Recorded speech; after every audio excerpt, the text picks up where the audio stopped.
वह last video lecture में हमने ये देखा कि how to integrate Skelion extension to SketchUp software.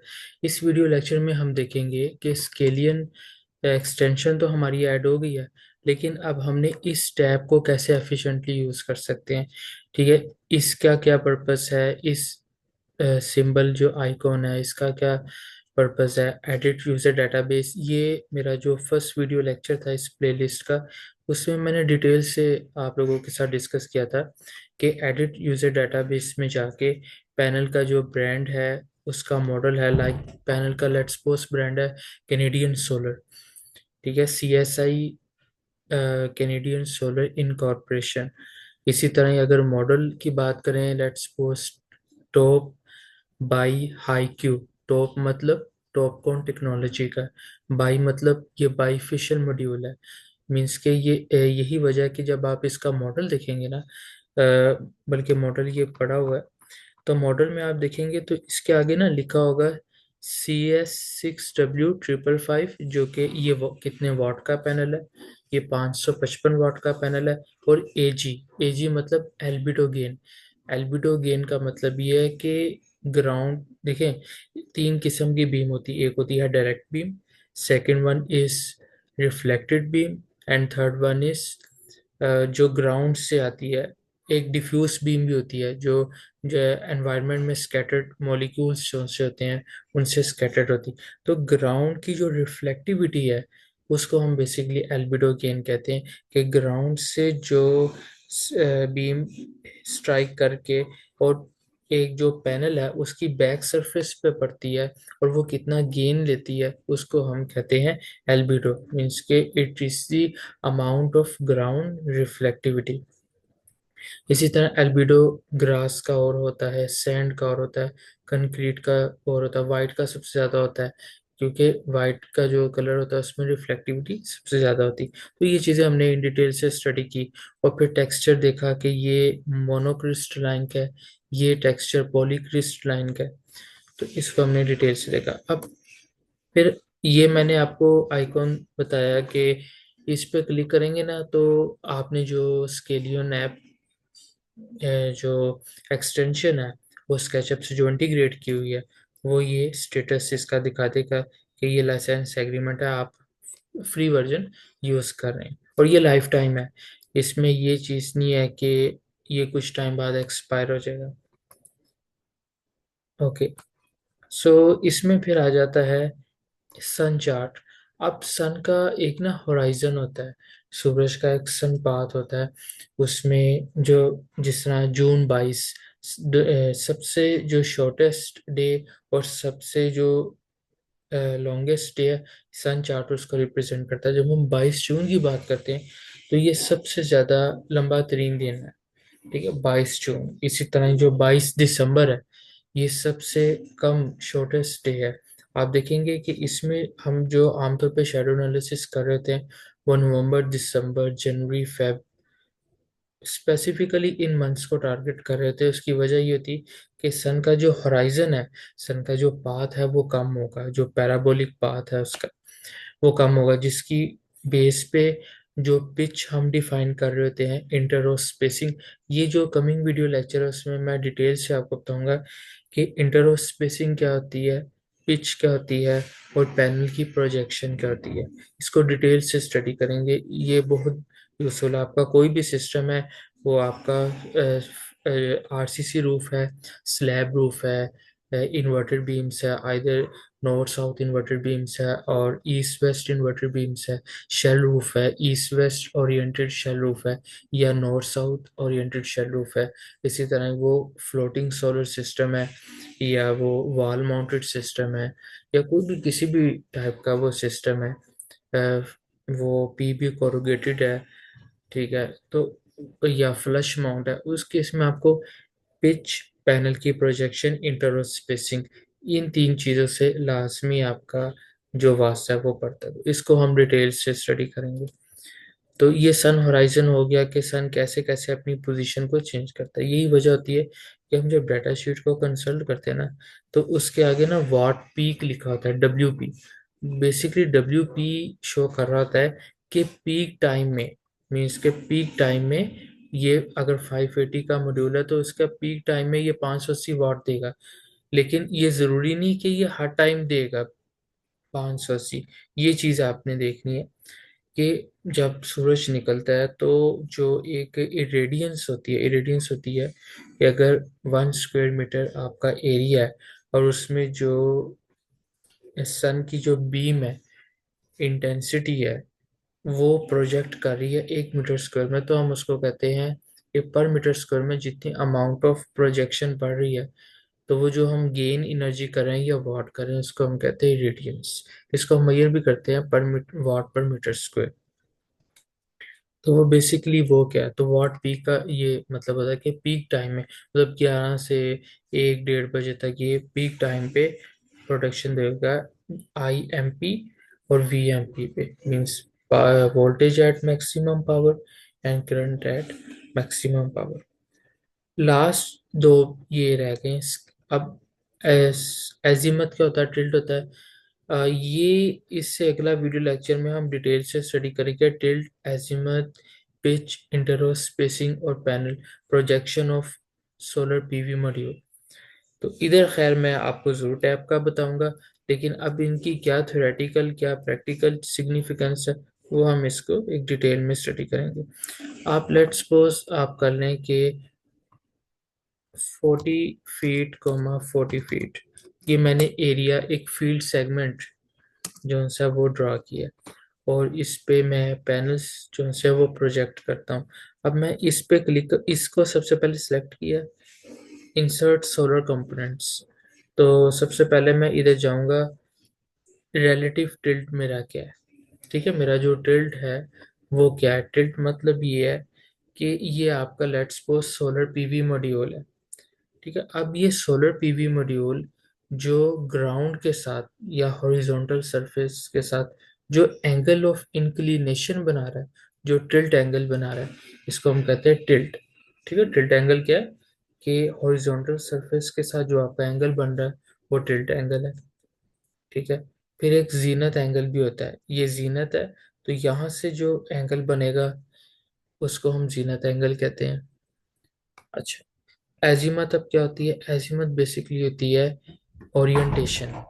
Means कि जो आपका पैनल है वो किस ओरिएंटेशन में, आइदर इन ईस्ट और वेस्ट, नॉर्थ और south, south east, south west, depend on कि आपकी जो बिल्डिंग है वो किस तरफ टिल्ट है। तो हमारी कोशिश फर्स्ट एंड फॉरमोस्ट ही होनी चाहिए कि हमारा जो टिल्ट है वो ट्रू साउथ होना चाहिए। ठीक है, क्योंकि हम नॉर्दर्न हेमिस्फेयर में लाई कर रहे हैं। तो हमारा जो रिलेटिव टिल्ट है वो आमतौर पे लेट्स सपोज मैं अगर L2 का फ्रेम की बात करूं तो 15 डिग्रीज तक होता है। अच्छा, एक चीज होती है optimal angle. Optimal angle means के इस दुनिया में कोई भी आप लोकेशन की बात करें ना, उसका एक लैटिट्यूड होगा और एक लॉन्गिट्यूड होगा। जो लैटिट्यूड होगा वो जो वैल्यू लिखी होगी ना वो तकरीबन उसके करीब आपका ऑप्टिमम एंगल होगा। लेट्स सपोज अगर मैं अपनी पिन की बात करूं तो मेरा 34 point something comma 72 point something आता है। तो पहला लैटिट्यूड 34 है, इसका मतलब मेरा 32 33 34 तक मेरा ऑप्टिमम एंगल है। मीन्स के जो लॉस है, जो मतलब कि बेसिकली ये क्या होता है कि सूरज की तरफ से जो बीम आ रही थी, अगर तो इस कलेक्टर सरफेस या सोलर पैनल सरफेस के 90 डिग्री है तो मैक्सिमम जो सी एनर्जी उसको कैप्चर की जाती है। ओके, सो यहाँ से हमने चेंज डेटाबेस में जाके, यूजर पीवी डेटाबेस में जाके पैनल जो सा वो सिलेक्ट कर लिया।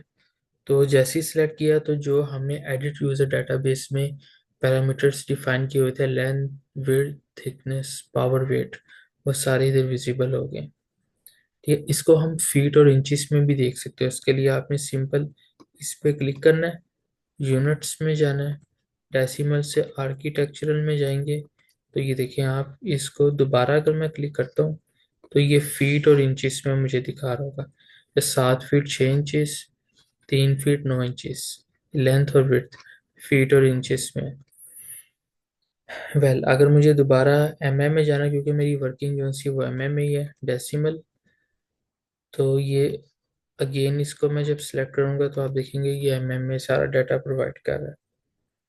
ओके, यहाँ पे मैं मैक्सिमम नंबर ऑफ पैनल्स जो मैंने फील्ड पे प्रोजेक्ट करने हैं, तो लेट्स सपोज मैं 8 पैनल्स जो उनसे वो अपनी सरफेस पे प्रोजेक्ट करना चाह रहा हूँ। उसके बाद वर्टिकल गैप क्या होता है, ये आपके ना क्लैंप पे डिपेंड करता है। जो मिड क्लैंप या एंड क्लैंप होता है उसकी thickness around 15 mm to 17 mm होती है, इससे ज़्यादा भी हो सकती है।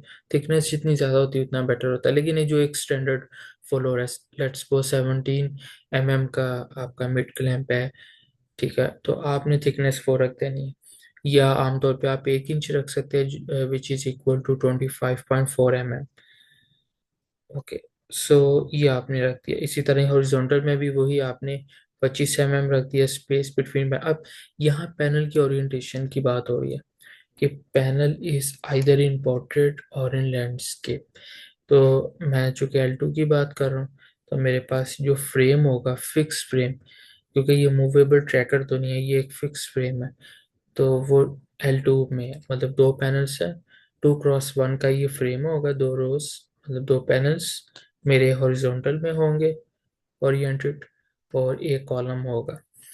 अच्छा, स्टैक कंपोनेंट मीन्स के ये मेरा L2 का फ्रेम है। लेट्स सपोज मैं L3 में आता हूँ, तो मैं इधर 3 पुट कर दूंगा, अभी मैं 2 पुट कर रहा हूँ, तो इट मीन्स कि ये L2 है। अगर मुझे P2 चाहिए, ओरिएंटेशन में पोर्ट्रेट डिफाइन करूंगा, और यहाँ से ये P2 का है। हाँ, मुझे लैंडस्केप में चाहिए, मैं इधर चेक मार्क कर दूंगा। और स्टैक स्पेस, इनमें स्टैक स्पेस जो होनी चाहिए वो 17 mm, जो कि एक मिड क्लैंप की होती है। ये इधर आप देखेंगे कि इधर लिखा भी हुआ है, के शो कर रहा है ये स्टैक की जो स्पेस है वो कितनी होनी चाहिए, जो कि एक मिड क्लैंप 17 mm के बराबर है। तो ये के जो है वो स्टैक स्पेस को रिप्रेजेंट कर रहा है। और ये स्टैक कंपोनेंट्स कंपोनेंट्स जो है, और स्टैक स्पेस तो या जो सी वो 17 mm है। तो ये चीज़ आपने इस चीज़ को अंडरस्टैंड करना है। स्टैक कंपोनेंट मीन्स कि अगर मेरे पास L2 का है, एक फिक्स फ्रेम है, 2 पैनल्स रोज वाइज लगी हैं, 2 रोज है और एक कॉलम है, तो ये मेरा कंपोनेंट्स दो हैं, 2 panels are in horizontal orientation. और इनमें जो स्पेस है उसको मैं स्टैक स्पेस को कहूँगा, जो कि के फैक्टर इधर क्लियरली लिखा भी हुआ है। ये जो मैं माउस को होवर कर रहा हूँ, बेसिकली स्टैक स्पेस है। तो कंपोनेंट्स तो हो गए हैं, और स्टैक स्पेस जो सी वो मिड क्लैम जो 17 mm के इक्वल है। तो इसको मैं कंटिन्यू पे क्लिक करूंगा, तो आप देखते हैं कि मेरे पास एक रो आई है जिसमें 2 रोज है और 4 कॉलम्स है। तो मैंने जो सिलेक्ट किया था वो 8 पैनल्स किए थे, तो मेरे पास 8 PV मॉड्यूल्स आ गए। और जो सा स्टैक कंपोनेंट मेरे पास दो हैं, ठीक है, एक ये स्टैक कंपोनेंट है और एक ये स्टैक कंपोनेंट है। ये देखें, ये 17 mm, this one is C stack space.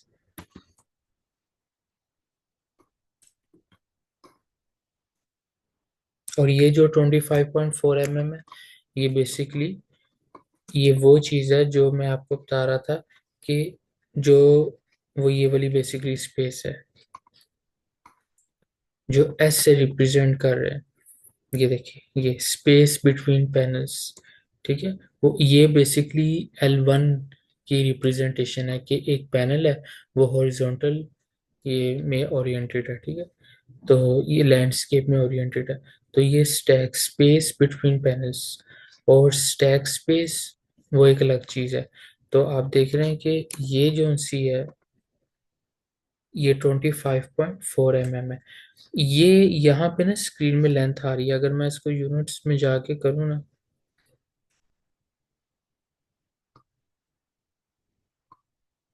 Units में इसकी जो प्रिसिजन है वो मैं कर देता हूँ 1 डेसिमल प्रिसिजन की।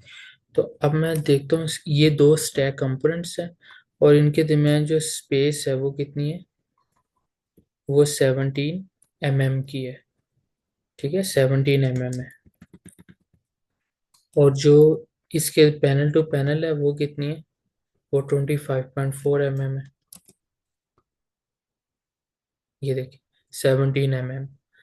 ये 17 mm इसके दरमियान स्टैक स्पेस है और ये दो कंपोनेंट्स है। ठीक है, ये चीज़ अब आपको क्लियरली अंडरस्टैंड होगी कि ये स्टैक कंपोनेंट वन है, this one is the second stack component, and the stack space between these two components is 17 mm, जो कि मिड क्लैम्प की स्पेस होती है, और स्पेस बिटवीन पैनल्स ये 25.4 mm।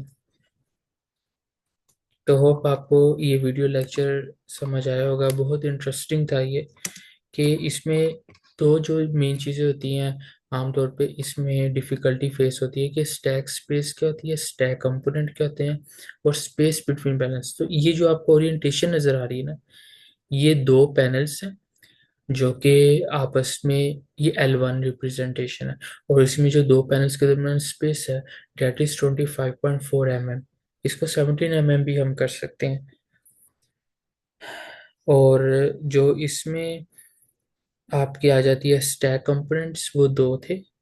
ठीक है, और उसमें जो स्टैक स्पेस है जो के फैक्टर है वो 17 mm, जो कि मिड क्लैम्प जो है। Hope you will get my point. Stay tuned, and upcoming video lecture में मैंने आपसे अगेन डिस्कस करूंगा कि उसमें पिच, पैनल की प्रोजेक्शन, इंटरवल स्पेसिंग, एजीमथ और टिल्ट, इसको हम डिटेल से स्टडी करेंगे। टिल्ट एजीमथ का ये एक मेरा रह गया था आइकॉन। देखिए, अब इसमें इसको मैंने क्लिक करना है और इस पे क्लिक कर दूंगा, ये मुझे बता रहा है कि मेरे पास जो टिल्ट है वो 15 डिग्रीज है, जो कि हमने 15 डिग्रीज पुट अप किया था, और एजीमथ 180 डिग्री है, मीन्स कि ये ट्रूली साउथ अलाइंड है, true south. Okay, thank you, Allah Hafiz.